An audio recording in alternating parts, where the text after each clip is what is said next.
it is time for a showdown that could very well rival Lincoln versus Douglas. Fast Money is proud to present our own Brian Kelly versus Peter Schiff of Euro Pacific Capital. The question at hand: what is a better bet going forward, gold or Bitcoin?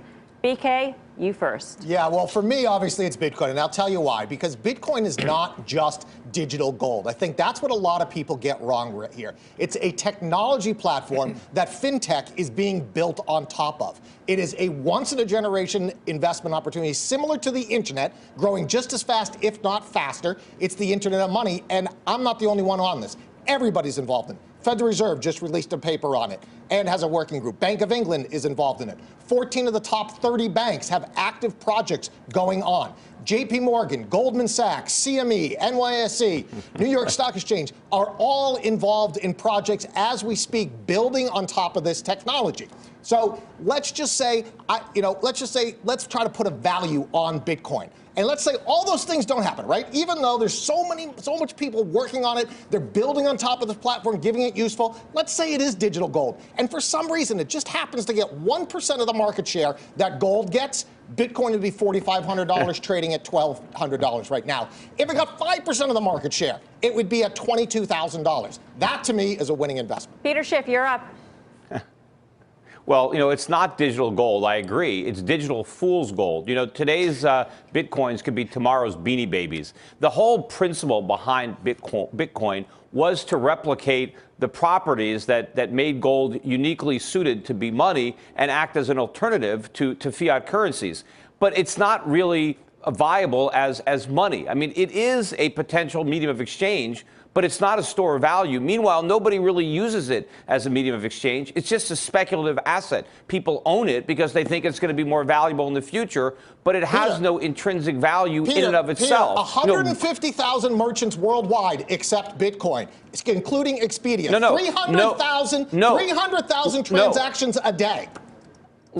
No merchants accept Bitcoin. They work with a company called BitPay. They accept dollars. What happens is there are no merchants that price their merchandise in Bitcoin. It's impossible. So it's a gimmick to try to pretend. It in Bitcoin. It's their choice if they want to convert it back to fiat dollars. It's being used in trade finance between Brazil and China. I didn't interrupt you. People are actually using it, Peter. You're missing the whole story here. You're missing it.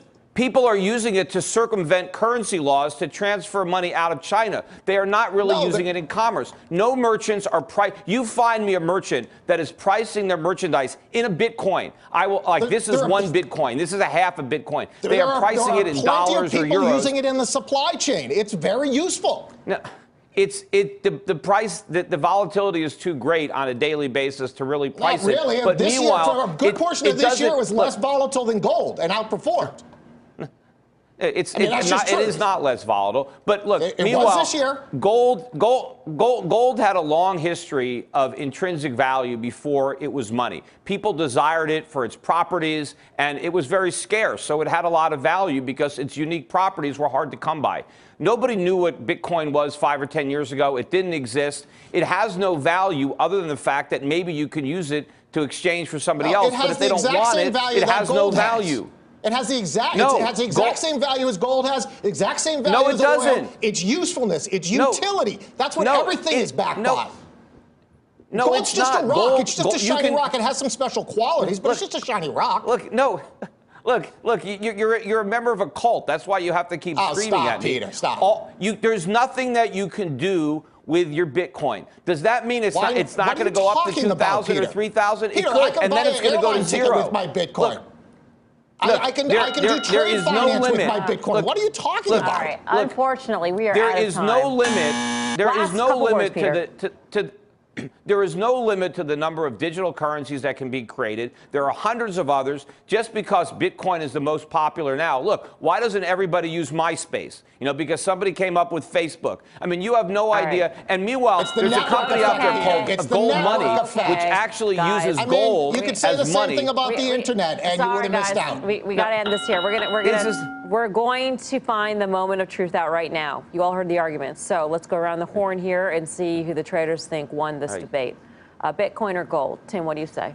I'm going to say gold just because, first of all, I think we've got apples and oranges, not because I don't agree with what BK is saying about what's going on with cryptocurrency. So I do think it's an interesting time to own gold. Don't bet the farm on gold. Don't get overly emotional about gold, and don't have too much gold in your portfolio. Karen?